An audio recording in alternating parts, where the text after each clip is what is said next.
Bismillah. Assalamualaikum warahmatullahi wabarakatuh.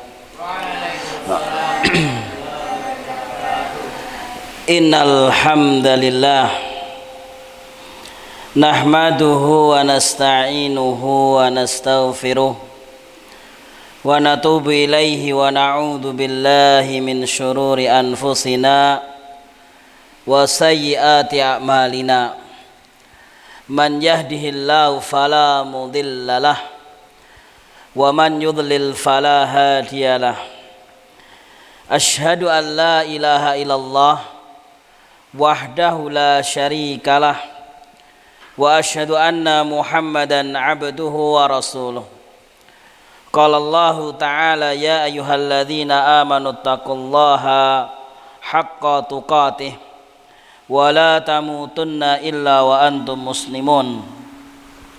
Wa qala ta'ala ya ayyuhan nasu taqu rabbakumul ladzi khalaqakum min nafsin wahidah wa khalaqa minha zawjaha wa batha minhuma rijalan katsiran wa nisaa wattaqullaha alladzi tasaaluna bihi wal arham innallaha kana 'alaikum raqiba.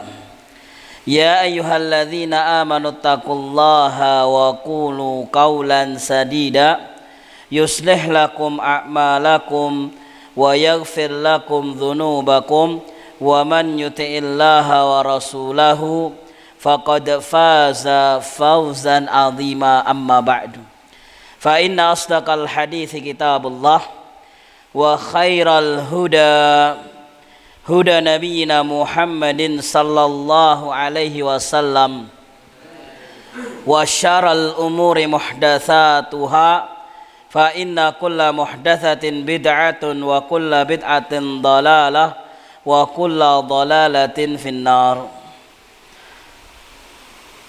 Adik-adik sekalian rahimani wa rahimakumullah, ikhwah wal akhwat, a'azzani Allah wa iyyakum jami'an.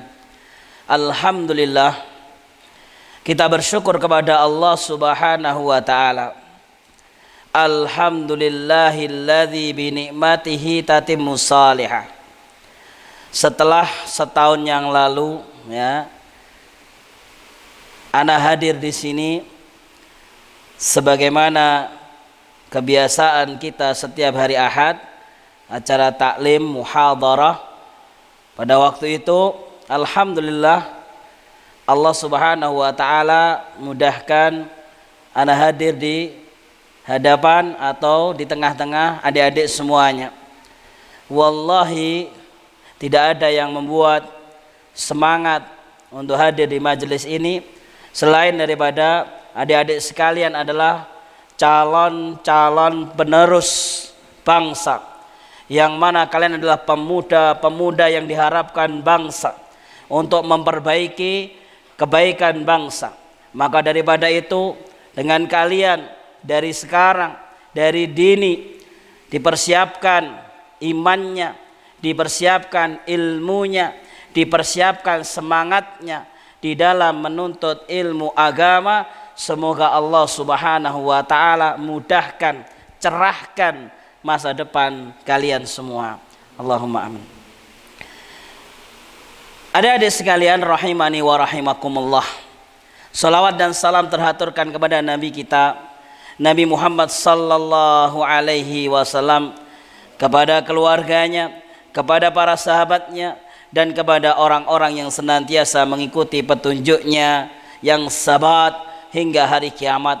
Maka daripada itu kita selalu dituntut, disyariatkan untuk berdoa agar Allah Subhanahu wa taala menetapkan, mengokohkan agama Islam ini di dalam hati-hati kita, dengan kita memperjuangkannya sehingga sampai akhir hayat kita. Bagaimana Rasul SAW mengajarkan kepada kita, bagaimana Allahumma ya muqallibal qulub tsabbit qalbi ala dinik. Allahumma ya musarrifal qulub sarrif qulubana ala ta'atik. Wahai Allah Subhanahu wa ta'ala, zat yang membolak-balikkan hati, maka kita minta kepada Engkau ya Allah agar Engkau menetapkan hatiku sampai menjelang akhir hayatku di atas agamamu, di atas agama Allah Subhanahu wa ta'ala. Maka daripada itu, jangan sampai kita melupakan doa ini setiap harinya, meminta ketetapan kepada Allah Subhanahu wa ta'ala agar akhir hayat kita sesuai dengan wasiat Allah yang tadi dibaca, a'udzubillahi minasyaitonirrajim, wala tamutunna illa wa antum muslimun, dan jangan sampai kalian meninggal dunia kecuali dalam keadaan muslim, berserah diri, beragama Islam. Agama Islam yang bagaimana? Tentu agama Islam yang telah diwariskan oleh Rasulullah sallallahu alaihi wasallam. Adik-adik sekalian dan jamaah sekalian rahimani wa rahimakumullah, azzani Allah wa iyyakum jami'an. Di hari-hari ini kita mungkin mengetahui bersama atau mendengar bersama bahwasanya di negeri kita, di negeri kaum muslimin khususnya, dan negeri-negeri yang lain di seluruh penjuru dunia, masih ada yang namanya wabah, ataupun kita mendengar wabah belum berhenti, mendengar bencana terjadi di mana-mana. Ya, mulai ada gempa bumi, mulai ada longsor, mulai ada banjir. Itu semua adalah musibah. Yang pertama kali bagi orang yang beriman, maka kita harus percaya bahwasanya itu semua adalah kehendak Allah Subhanahu wa ta'ala, takdir Allah Subhanahu wa ta'ala. Tidak boleh seorang muslim, ya pemuda muslim, mengatakan, oh ini karena ulah mbah si A, mbah si B, penjaga A, penjaga B, dan seterusnya. Maka ini tidak boleh. Semua yang ada di kehidupan kita telah ditetapkan oleh Allah Subhanahu wa ta'ala, dan kita harus mengimaninya. Namun apabila datang musibah silih berganti tak kunjung hilang, maka kewajiban kita sebagai seorang muslim, seorang mukmin, orang yang mengaku beriman kepada Allah Subhanahu wa ta'ala adalah segera kembali kepada Allah Subhanahu wa ta'ala, segera merapat mendekat kepada Allah Subhanahu wa ta'ala, segera bertaubat kepada Allah Subhanahu wa ta'ala. Kita harusnya sama-sama dari diri kita dan mengajak siapa yang di dekat kita, saudara kita, saudari kita, teman-teman kita, ayo kita bertaubat kepada Allah Subhanahu wa ta'ala dengan sebenar-benar takwa, dengan sebenar-benar taubat, agar Allah Subhanahu wa ta'ala lekas menghilangkan bencana-bencana, menghilangkan wabah, dan kita pun berdoa kepada Allah Subhanahu wa ta'ala dengan sebenar-benar doa. Ketika Allah Subhanahu wa ta'ala berfirman, a'udzu billahi minasyaitonir rajim, faqultu astaghfiru rabbakum innahu kana ghaffara. Surat apa adik-adik? Surat Nuh ayat berapa? 10. Ya. Kemudian Allah Subhanahu wa ta'ala berfirman di ayat berikutnya, yursilis samaa'a 'alaikum midrar wa yumdidukum bi amwali wa banin wa yaj'al lakum jannati wa yaj'al lakum anhar. Kata Allah Subhanahu wa ta'ala, faqultu astaghfiru, aku katakan istaghfiru, segeralah bertaubat kepada Allah, segera minta ampun kepada Allah. Seberapapun dosa yang kita lakukan, seberapapun dosa yang sudah menumpuk telah kita lakukan, maka jangan berputus asa, jangan berputus asa dari rahmat Allah. Innahu kana ghaffara, sesungguhnya Allah adalah zat yang maha mengampuni. Allahu ghafurun, Allah adalah zat yang maha mengampuni. Ketika kita telah bertaubat, ketika kita telah meminta ampun kepada Allah, ketika kita telah memperbanyak istighfar kepada Allah, ketika kita telah mendekat kepada Allah, janji Allah, Allah berikan kemudahan-kemudahan berikutnya. Allah berikan, limpahkan daripada nikmat-nikmat yang Allah berikan kepada orang yang mau bertaubat. Yursilis samaa'a 'alaikum midrara wa yumdidukum bi amwali wa banin wa yaj'al lakum jannati wa yaj'al lakum anha. Siapapun dari kita, laki-laki ataupun perempuan, anak-anak ataupun sudah dewasa, semua pasti mendapatkan masalah. Semua menghadapi masalah karena kita memang masih hidup. Orang yang masih hidup pasti menghadapi sebuah masalah. Bagaimana masalah ini terpecahkan? Bagaimana masalah ini akan menjadi pudar, menjadi lebih mudah? Maka kita mendekat kepada Allah Subhanahu wa taala, Allah akan berikan kemudahan. Mungkin adik-adik yang mungkin belajarnya sulit, menghafal kok enggak hafal-hafal. Sudah dibaca 10 kali, baca lagi 20 kali. Dihafal sudah dibaca 20 kali, enggak hafal, baca lagi, dibaca dan dibaca sambil beristighfar kepada Allah.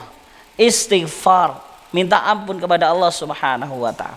Bagi saudara-saudari sekalian yang mendapatkan masalah, sakit gak sembuh-sembuh, maka mendekat kepada Allah, istighfar kepada Allah. Ataupun yang lainnya, daripada mereka-mereka yang dirundung masalah, mendapatkan cobaan, marilah mendekat kepada Allah Subhanahu wa taala. Janji Allah Subhanahu wa taala, Allah akan memberikan kemudahan dan kemudahan. Adik-adik sekalian dan jamaah sekalian rahimani wa rahimakumullah. Maka kita mendengar di hari-hari ini banyak kabar-kabar, ya, apalagi di HP kita, terkhusus para bapak-bapak yang megang HP atau ibu-ibu yang megang HP, di grup-grup WhatsApp, hampir setiap hari atau minim setiap pekan ada informasi innalillahi wa inna ilaihi rajiun. Sangat sering sekali. Maka daripada itu kita harus mempertebal iman kita. Kita harus mendekat diri kepada Allah Subhanahu wa taala dan belajar apa yang harus kita persiapkan dan belajar dengan sungguh-sungguh apa yang harus kita ketahui. Di antaranya kita di sore hari yang berbahagia ini kita akan mengkaji bersama sebuah hadis Nabi sallallahu alaihi wasallam yang diriwayatkan oleh sahabat Mu'adz ibnu Jabal. Ini untuk apa? Untuk mempersiapkan diri kita. Apa yang harus kita lakukan saat ini? Apa yang harus kita perhatikan di hari-hari ini? Lebih daripada beberapa waktu sebelumnya. Di hari-hari ini kita harus lebih kuat memperhatikan apa-apa yang disampaikan oleh Rasul sallallahu alaihi wasallam. Sahabat Mu'adz ibnu Jabal berkata, "Qultu ya Rasulullah, akhbirni bi'amalin yudkhilunil jannata wa yuba'iduni anin nar." Wahai Rasulullah, habarkan kepadaku amalan-amalan yang menjadikan amalan itu adalah sebab masukku ke dalam surga dan menjadikan sebab dengan amalan tersebut jauhnya diriku dari api neraka. Inilah ending daripada keinginan seorang muslim muslimah. Daripada keinginannya adalah nanti puncaknya kita dimasukkan oleh Allah Subhanahu wa taala ke dalam surga Allah Subhanahu wa taala dan dihindarkan dari api neraka. Ini daripada goals, tujuan seorang muslim. Apapun yang ia kerjakan, apapun yang ia geluti, apapun yang ia sibukkan setiap harinya, memang karena kita berbeda-beda, ya, tidak bisa disamakan. Ada yang petani, ada yang pedagang, ada yang pegawai, ada yang di pondok, ada yang di luar pondok, ada yang di laut. Semuanya mencari halal yang berbeda-beda. Namun goals ataupun tujuan seorang muslim muslimah dimanapun berada, dia adalah mengharap surga Allah Subhanahu wa ta'ala. Begitu pula sahabat Mu'adz, dia datang kepada Nabi sallallahu alaihi wasallam, wahai Rasulullah, habarkan kepadaku, ajarkan kepadaku Apa? Amalan-amalan yang mana aku memperhatikannya dan dia akan menjadi sebab masuk ke dalam surga dan menjauhkan diriku dari api neraka. Qala, Nabi Muhammad SAW menjawab, Rasulullah SAW menjawab, laqad sa'alta an azimin Mu'ad, kamu bertanya sesuatu yang besar, kamu bertanya sesuatu yang krusial, kamu bertanya sesuatu yang azim, yang agung sekali. Wa innahu layasirun ala man yassarahullahu ta'ala alaihi. Engkau bertanya terhadap sesuatu yaitu apa? Cari rumus. Kalau kalian yang sudah lulus kelas 6 SD kemarin sudah melewati Eptanas. Kalau mau Eptanas atau yang kelas 3 SMP sudah melewati kelas 3 SMP, ya panik ketika mau Eptanas atau UNAS atau UAN. Kira-kira besok soalnya bagaimana? Endingnya apa? Gak mau tahu, pokoknya aku besok lulus. Seorang muslim, seorang muslimah, maka dia mau gak mau tahu harus berusaha gimana besok caranya kita lulus, yaitu masuk surganya Allah Subhanahu wa taala. Mu'ad juga demikian. Sahabat siapa? Sahabat Mu'ad bin Jabal. Dia bertanya kepada Nabi, wahai Nabi, ya, tunjukkan kepadaku amalan yang aku bisa masuk surga dan dijauhkan ke dalam neraka. Ini permasalahan yang besar yang ditanyakan Mu'ad. Laqad sa'alta an azimin, ini perkara yang besar. Kamu tanya tentang ini. Kamu tanya rumus yang masuk surga dihindarkan dari api neraka. Sesungguhnya amalan-amalan tersebut, kata Nabi SAW, wa innahu layasirun, sesungguhnya itu mudah. Kata Nabi apa? Wa innahu layasirun, sesungguhnya amalan-amalan yang kau ingin tahu yang akan mendekatkan ke dalam surga dan menjauhkan ke dalam neraka itu sangat mudah. Koma tabi ala man yassarahullahu ta'ala alaihi, mudah bagi siapa saja yang Allah berikan kemudahan. Siapa yang diberikan kemudahan? Di dalam hadis yang lain, mungkin adik-adik pernah mendengar, di antaranya Allah Subhanahu wa taala, ya, dijelaskan di dalam hadis Rasulullah SAW bagaimana? Ya, ihfadillaha yahfadka, ihfadillaha tajidahu tujahaka. Agar kita menginginkan kemudahan daripada amalan-amalan tersebut, maka kita harus senantiasa menjaga Allah Subhanahu wa taala, agar Allah memudahkan kita, agar Allah menjaga kita. Dengan apa? Senantiasa ingat terhadap kewajiban, harus ditunaikan, dan ingat apabila ada larangan harus ditinggalkan. Maka Nabi SAW melanjutkan, jadi amalan-amalan tersebut mudah bagi yang Allah berikan kemudahan. Adik-adik sekalian, yang pertama, kata Nabi, dicatat ya.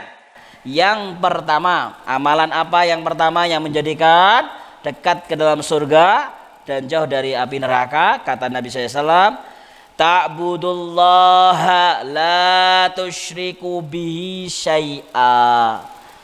Ya. Nomor 1, beribadah kepada Allah semata dan tidak berbuat kesyirikan. Kata Nabi sallallahu alaihi wasallam.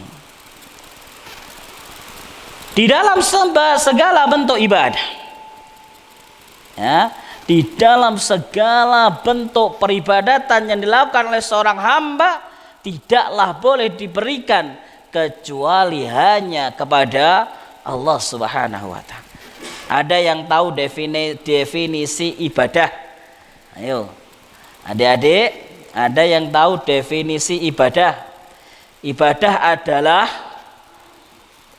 bahasa Indonesia saja sudah dibahas dalam usul fikih toh sama Ustaz Muhammad Talase. Ya, ibadah adalah ismun jami'un likulli ma yuhibbuhullahu wa yardah minal af'ali wal aqwal adh-dhahirah wal batinah. Ismun jami'un.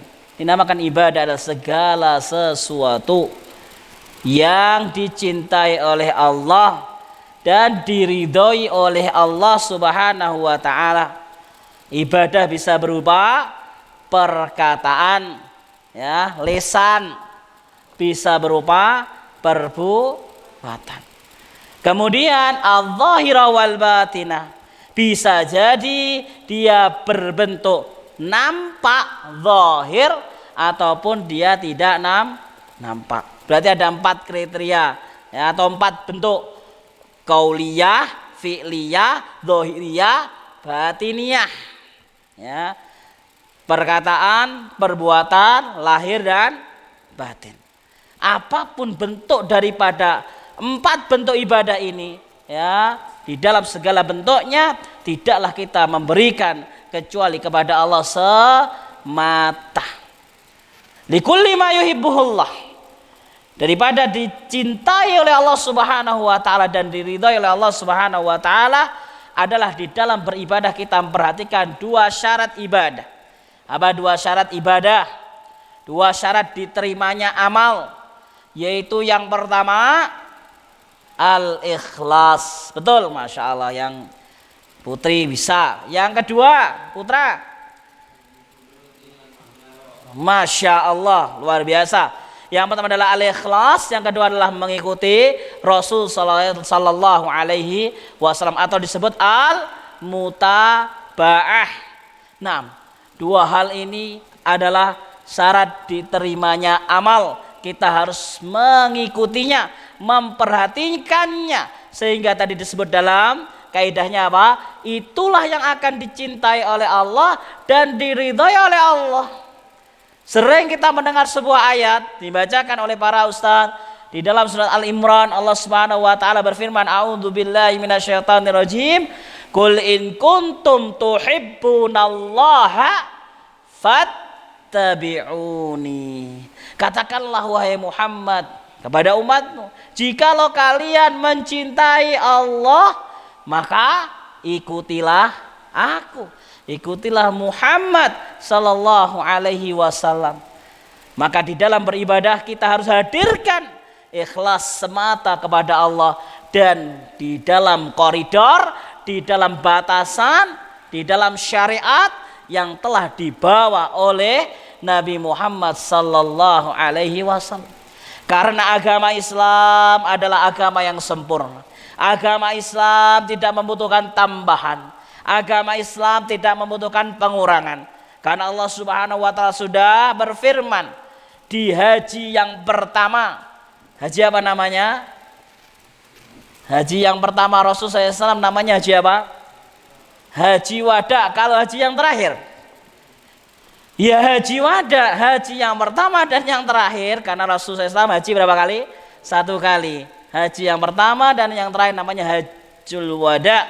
Di ketika itu Allah turunkan ayat yang sering kita mendengar, a'udzubillahi minasyaitonirrajim, al-yauma akmaltu lakum dinakum wa atmamtu alaikum ni'mati wa raditu lakumul islama dina.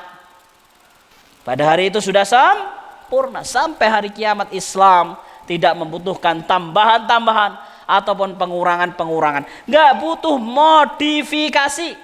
Di dalam amalan-amalan yang kita tunaikan, semuanya telah disyariatkan oleh Rasul sallallahu alaihi wasallam. Adik-adik sekalian rahimani wa rahimakumullah. Itu tadi apa? Dicintai dan diridhoi, yaitu apa? Ikhlas dan mutaba'ah. Kemudian ibadah dalam bentuk qauliyah. Contohnya banyak: berdoa, membaca Al-Quran, berzikir, membaca hadis, ya, belajar, baca, ya, kitab-kitabnya dibaca. Qauliyah, lisaniyah. Au fi'liyah, perbuatan. Lebih gampang lagi disebutkan: sholat, zakat, puasa, berbakti, berbuat baik, baik kepada gurunya, ustadznya, pengasuhnya, ya, kepada yainya, kepada teman-temannya, tidak mendolimi mereka, ya. Yang besar menyayangi yang kecil menyayangi yang besar, ya. Tidak sebaliknya, sing cilik ngecean, sing gede gampang bully. Ini mboten Pak, mboten pareng, nggih, mboten Pak. Mboten pareng. Yang besar menyayangi yang kecil menghormati yang besar. Alaisa kadzalik. Nah, begitu toh? Adik-adik sekalian rahimani wa rahimakumullah. Begitulah ya contoh ibadah fi'liyah, banyak sekali. Kemudian al-zahirah wal batin. Ini spesifiknya adalah kelihatan dan tidak kelihatan. Kalau kelihatan tadi sudah dijelaskan semuanya, hampir semua contoh adalah yang kelihatan. Sekarang yang batiniyah, contoh ibadah yang batin itu kira-kira bagaimana? Contoh ibadah, kategori ibadah tetapi batiniyah. Di antaranya adalah ar-raja, al-khauf, wal khasyah, wal mahabbah. Apa ar-raja? Berharap kepada Allah Subhanahu wa ta'ala. Rasa harap cemas akan amal ibadah kita, agar kita berharap semata kepada Allah Subhanahu wa ta'ala. Kemudian apa? Al-khauf, al-khasyah, takut hanya kepada Allah Subhanahu wa ta'ala. Dikala kita sendirian melakukan kemaksiatan kepada Allah Subhanahu wa ta'ala, disitulah kita ibadah. Di sini nggak ada orang, nggak ada ustadznya, nggak ada pengasuhnya, nggak ada kakak kelasnya, nggak ada temannya, ya.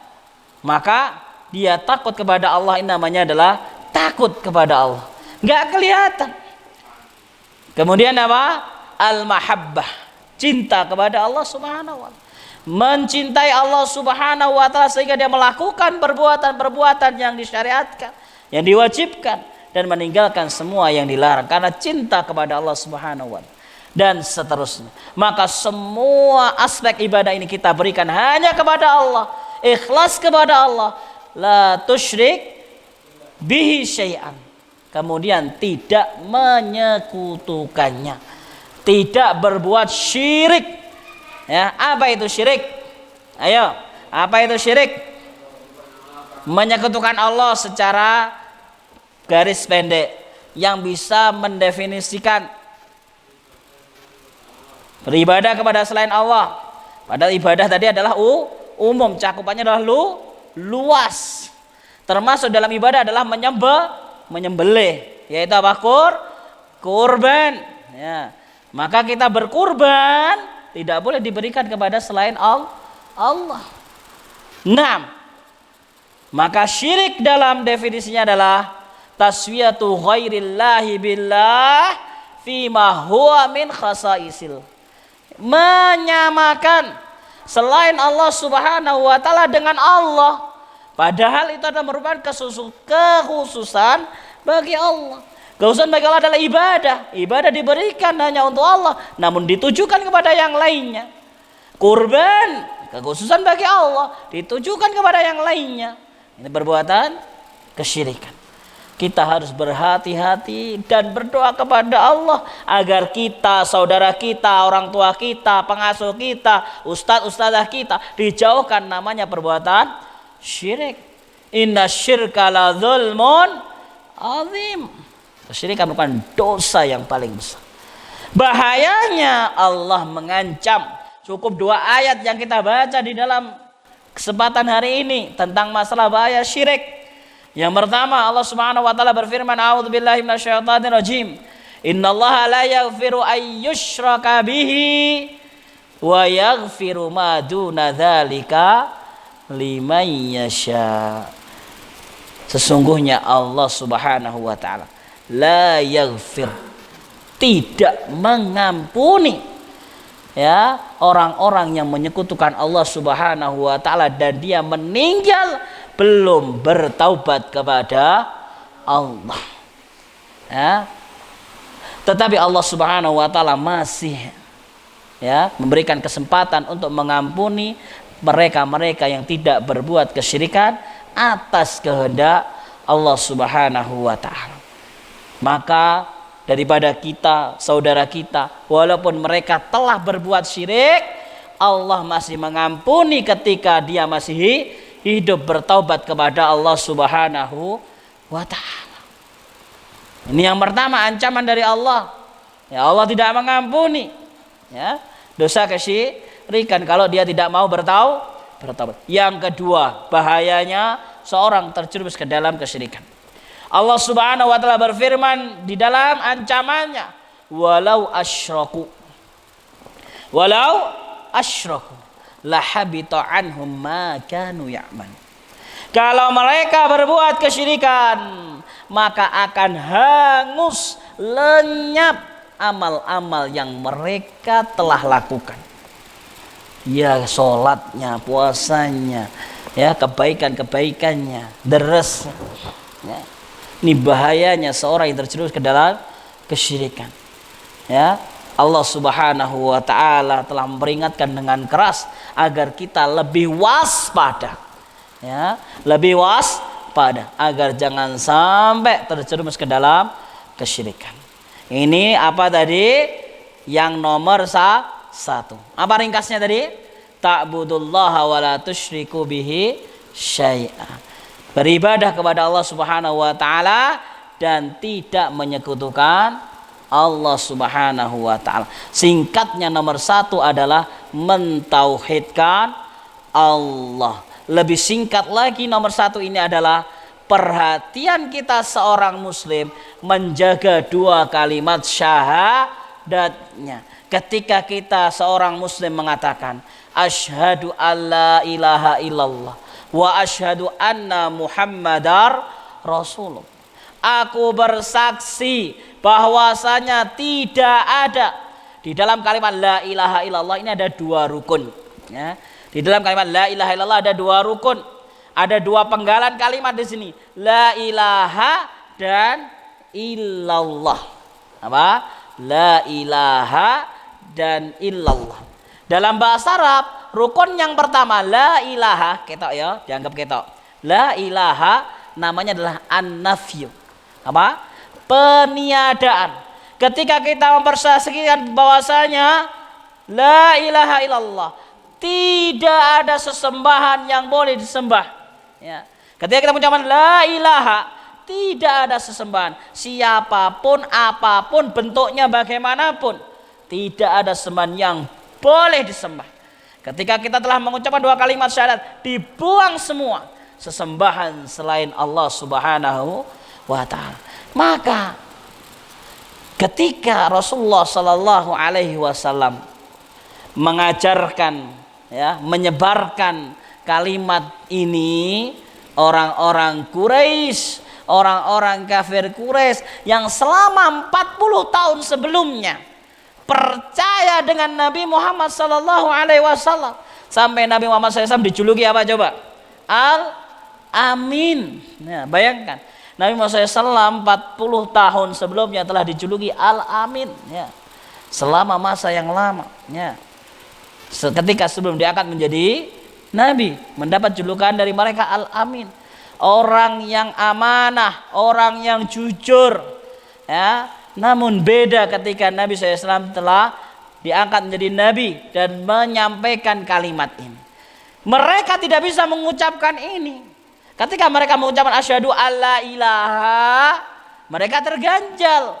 Kenapa? Karena banyak sesembahan-sesembahan yang mereka punya. Mulai patungnya, pohonnya, dewa-dewanya dan seterusnya. Orang Quraisy nggak bisa. Mereka nggak bisa mengucapkan ini. Kalau aku mengucapkan ini semua harus dibuang, ini semua harus ditinggalkan. Kenapa? Karena menetapkan rukun yang kedua.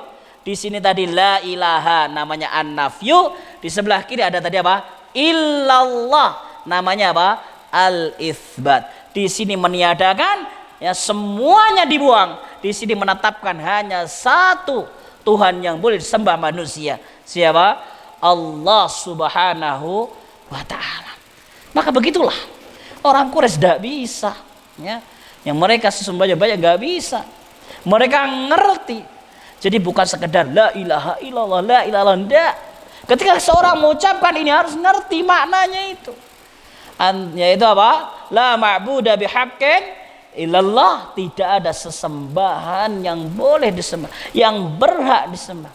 Di muka bumi tidak ada Tuhan yang boleh disembah kecuali Allah Subhanahu wa ta'ala. Itulah yang nomor satu, mempertahankan, memperhatikan kualitas daripada tauhid kita semuanya, agar kita senantiasa mempertahankan ibadah hanya untuk Allah semata dan tidak terjerumus ke dalam kesyirikan. Nomor 2, ya, tadi judulnya kajian pada sore hari ini apa? Amalan yang menyebabkan masuk ke dalam surga, atau amalan yang memudahkan masuk ke dalam surga dan menjauhkan dari api neraka. Nah, yang kedua, wa tuqimus shalah. Aqama yuqimu. Aqama yuqimu. Bukan qoma yaqumu. Ya, di sini belajar bahasa Arab, Dek ya. Nah, di sini ada belajar bahasa Arab. Nah, kalau qoma yaqumu artinya apa? Berdiri, ya. Qoma yaqumu qiyam. Tapi kalau aqama yuqimu artinya apa? Mendirikan, mengerjakan, melaksanakan. Jadi harus ada hati kerentak untuk kita berangkat, untuk kita berdiri, untuk menegakkan. Bukan nyenden, Allahu Akbar nyenden, imame suwi pisannya. Ya, tapi insya Allah nggak lama ya di sini. Kalau lama ya nyenden, ya Allah gak mari-mari. Nah, wa tuqimus shalah. Engkau tegakkan, engkau tunaikan, ya.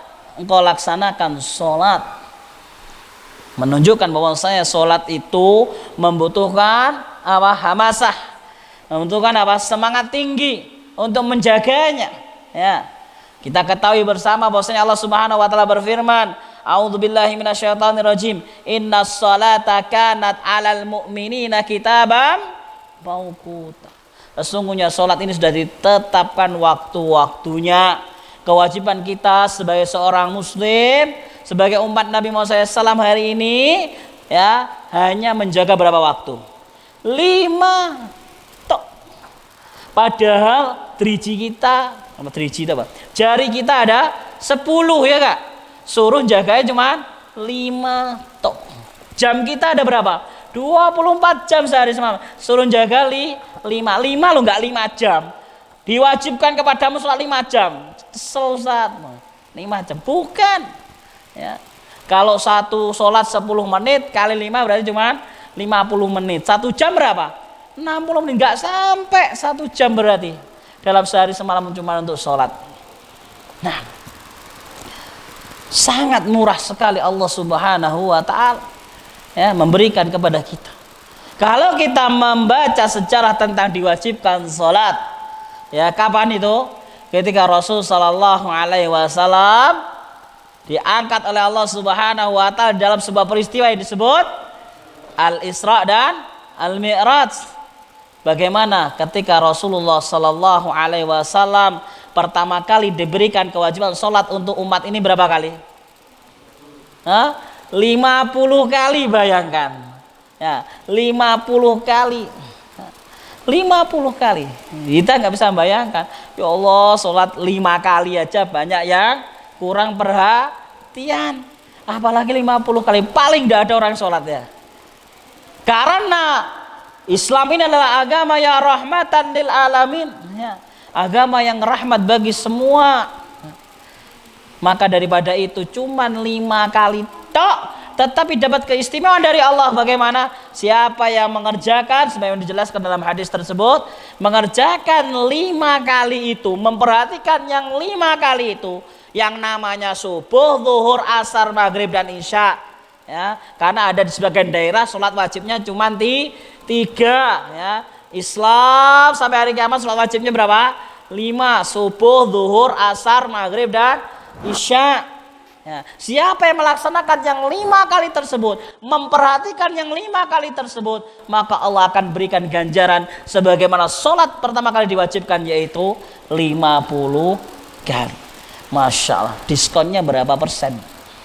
Kalau 5 dapat 10 kan 100%. Kalau dapat 50, ya berpersen-persen, ya 1000%. Luar biasa, ya. Kita maka harus memperhatikan.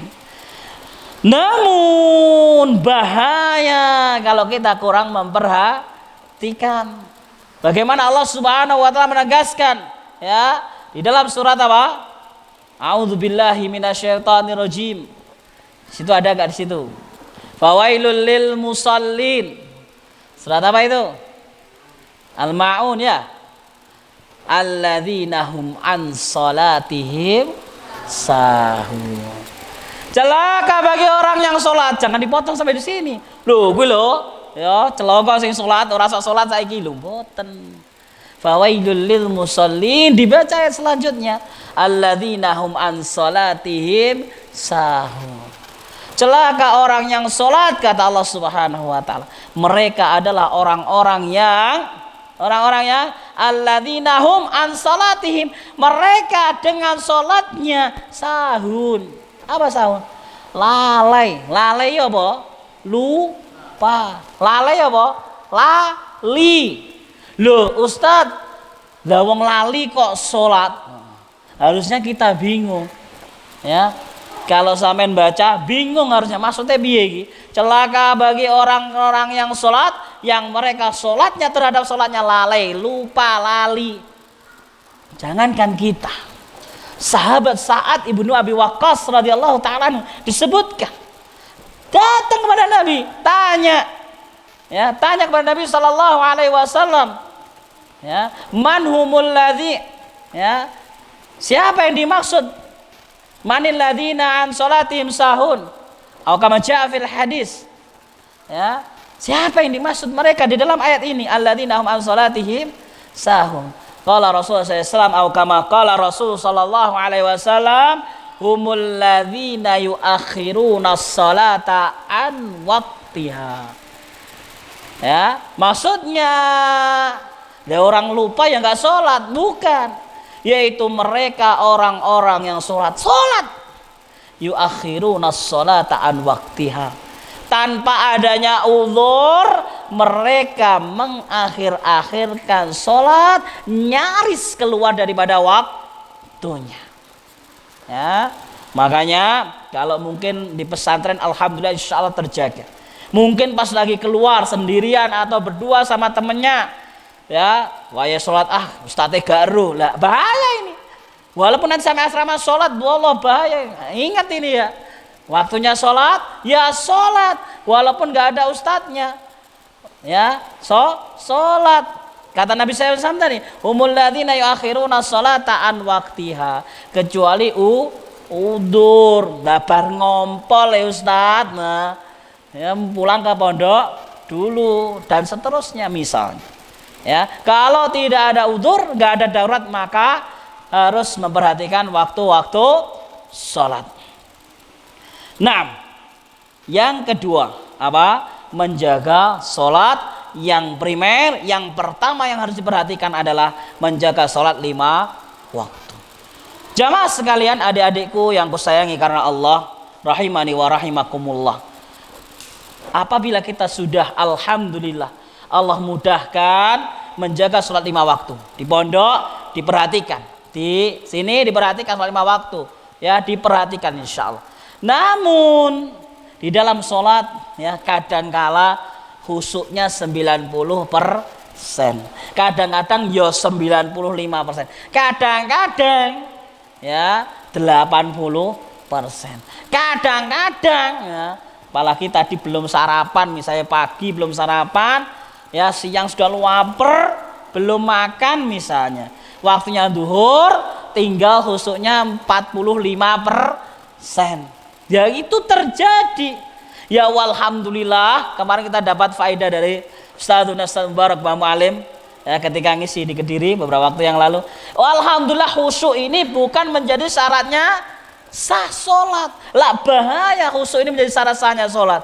Siapa dari kita yang akan sholatnya sah? Ya. Tetapi kualitas khusyuk di dalam sholat, dia akan menjadi siapa? Pewaris surga Firdaus di dalam surat Al-Mu'minun ayat 2, ya kan? Mereka adalah orang-orang yang khasyun, khusyuk. Ya. Maka daripada itu, adik-adik sekalian rahimani wa rahimakumullah.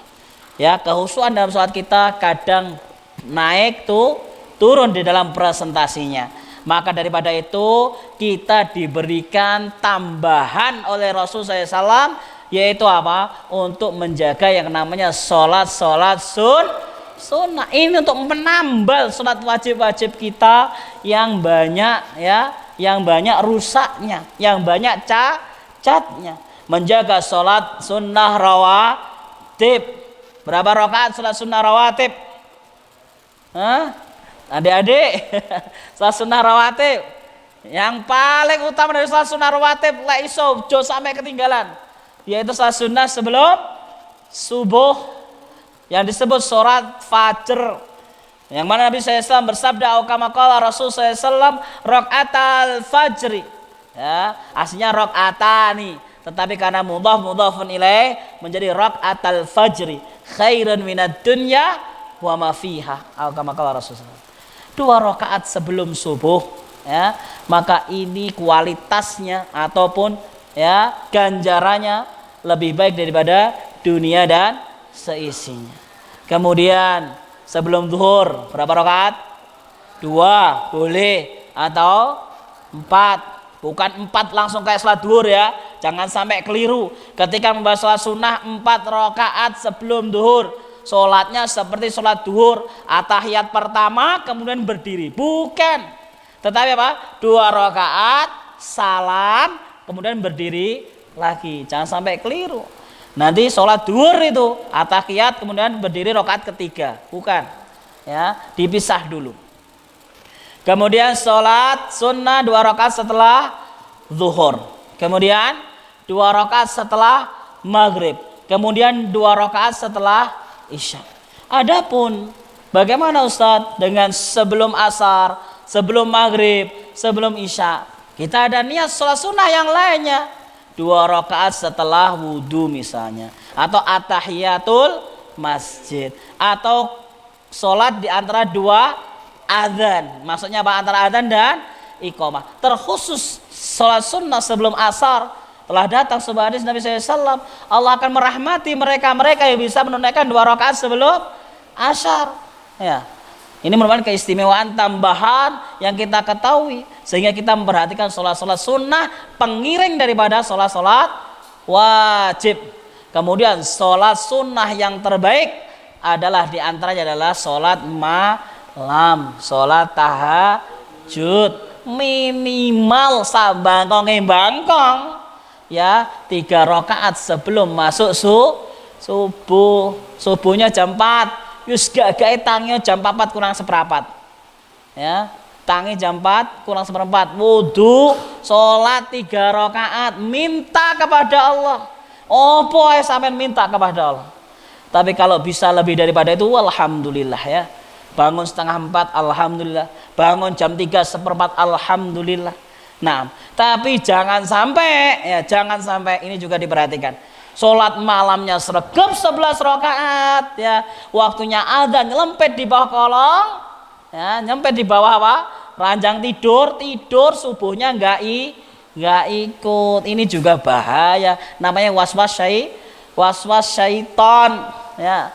Sholat malammu yang banyak, waya subuh pewenak itu turu, ini namanya tertipu, maghrur, ya, maghrur. Nah, maka kita harus memperhatikan porsi masing-masing. Yang kedua apa berarti tadi? Menunaikan sholat, apapun sholat. Yang nomor 1 memperhatikan yang wajib. Yang nomor 3 waktu zakah, membayar zakat, menunaikan zakat.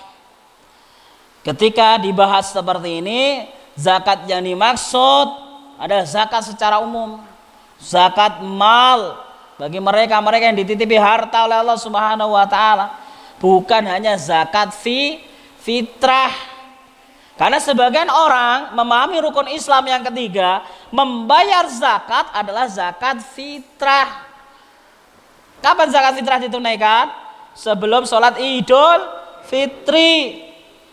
Masih orangnya sugih, kuaya, ya, dia cuma memperhatikan zakat yang itu 3 kilogram beras, ya, lebih daripada itu bukan ini yang dimaksud, walaupun itu termasuk zakat, ya, zakatul mal, ya, kalian belajar fikih tahu sama satu ada zakat pertanian, ada zakat apa emas, ada zakat perak, ya, dan seterusnya, zakat, ya, dan zakat yang lain, ya.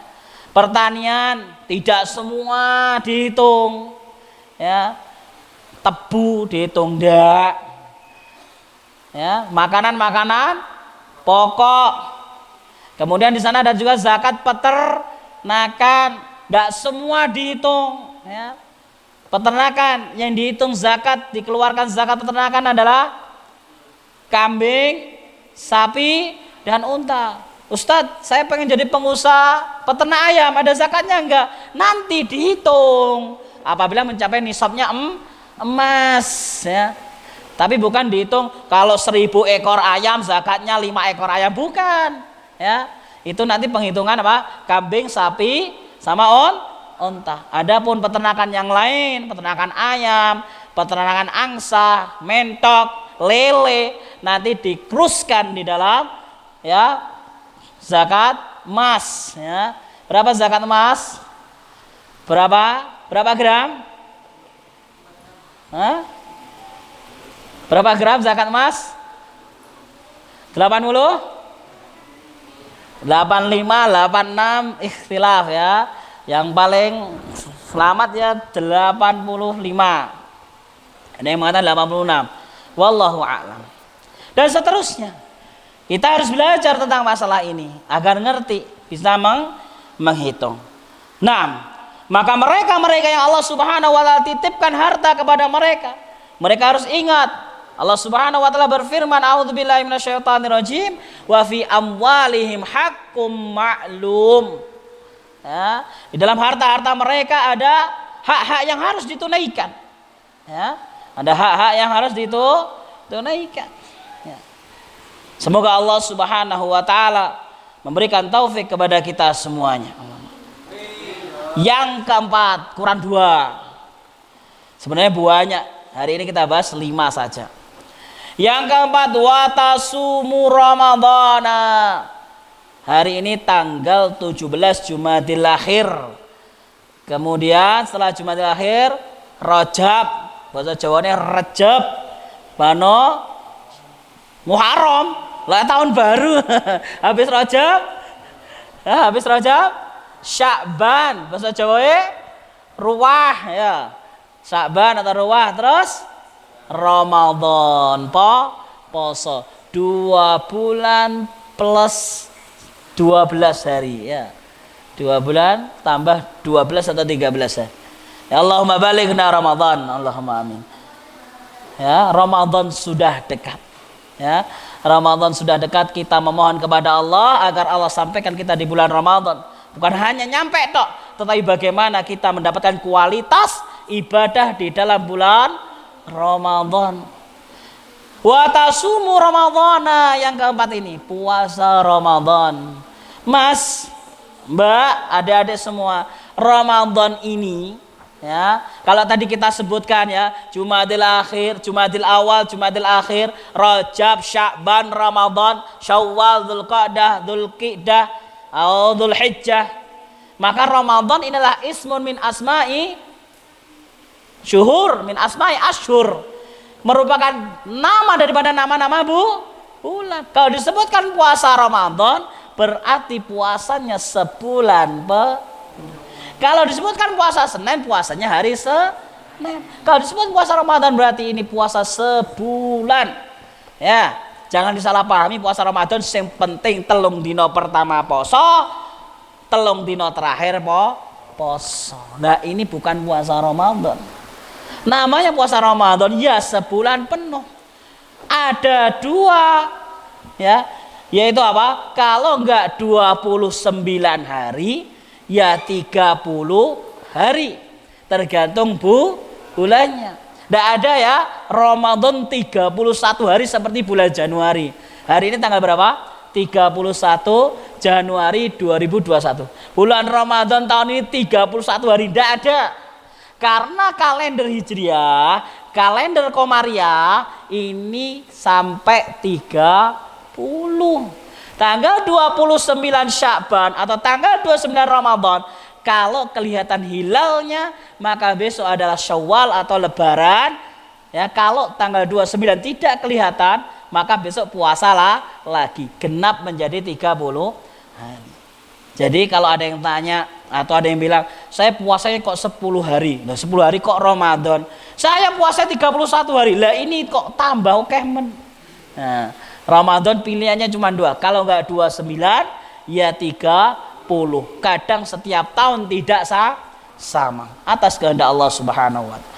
Nah, maka daripada itu ya, masih ada waktu 2 bulan ya, maka kita juga belajar fikih puasa agar kita bisa menjadikan bulan Ramadan tersebut ya istimewa dengan kualitas puasa kita dan amalan kita di bulan Ramadan yang semoga diterima oleh Allah Subhanahu wa taala. Allahumma amin. Yang terakhir, ayo, yang terakhir tangi. Sing turu tangi. 6. Yang nomor 5 yang bisa kita baca di sore hari ini, wa tahujjul bait. Wa tahujjul baita, yaitu menunaikan ibadah haji. Menunaikan ibadah haji. Dalam hadis yang lain, man istata'a ilaihi sabila, bagi siapa yang diberi kemampuan, mampu di dalam 2 hal, mampu jasmani dan rohani. Maksudnya apa? Ya sehat badannya, ya juga sehat kantongnya. Ya. Kalau sehat badannya toh, Ustaz saya mau haji, tapi ra duwe ya belum wajib. Ya, saya mau haji Ustaz, saya miliarder, lah tapi awake ya hanya diranjang tok, ya dia enggak wajib. Nah, jadi harus ada 2 kemampuan yang dia diwajibkan oleh Allah Subhanahu wa taala. Lah bagi kita yang kaya-kayanya kok ya, semua tidak ada yang mustahil. Kayaknya kok susah ya kita bisa haji ini. Maka kita berdoa kepada Allah Subhanahu wa taala. Tetap kita punya niat bahwa saya kalau Allah berikan kesempatan kita bisa menunaikan haji, pasti kita bismillah untuk memenuhi panggilan ibadah haji. Labbaik Allahumma labbaik. Nah, ketika kita berniat, maka kita sudah dicatat pahala ganjaran oleh Allah Subhanahu wa taala. Hadis masih panjang, masih separuh. Kita baca separuh pada sore hari ini. Yang inti dan singkatnya bahwasanya amalan-amalan yang menjadikan orang masuk ke dalam surga dan dijauhkan daripada neraka Allah Subhanahu wa taala adalah memperhatikan kualitas rukun Islamnya. Ora mek gur diapalne tok. Rukun Islam ada berapa? Ada 5. 1 syahadat, 2 sholat, 3 zakat, 4 puasa, 5 haji. Ditanya rukun Islam sing dimas sholat piye? Ya pokoknya sholat Jumatan tok ora apa-apa. Nah ini salah ya. Ini salah alias tidak benar. Zakat yang dimaksud zakat adalah zakat fitrah tok, ini juga tidak benar. Maka daripada itu, daripada rukun Islam yang 5, kita memperhatikan apa yang harus diketahui seorang muslim, diketahui seorang muslimah di dalam rukun Islam tersebut yang 5 tersebut. Apabila kita benar-benar memperhatikan kualitasnya, semoga kita bersama-sama nanti oleh Allah Subhanahu wa taala dimudahkan masuk ke dalam surga Allah Subhanahu wa taala dan dihindarkan dari neraka Allah Subhanahu wa taala. Allahumma amin. Terakhir kita berdoa kepada Allah Subhanahu wa taala agar ini menjadi ilmu yang bermanfaat. Allahumma inna nas'aluka ilman nafi'an wa rizqan tayyiban wa amalan mutaqabbalan wa khitaman. Fa idza asabtu fa hadha min Allah wa idza akhta'tu fa hadha min jahli wa minasyaitan. Aqulu qawli hadza subhanakallahumma wa bihamdika asyhadu an la ilaha illa anta astaghfiruka wa atubu ilaik. Assalamualaikum warahmatullahi wabarakatuh.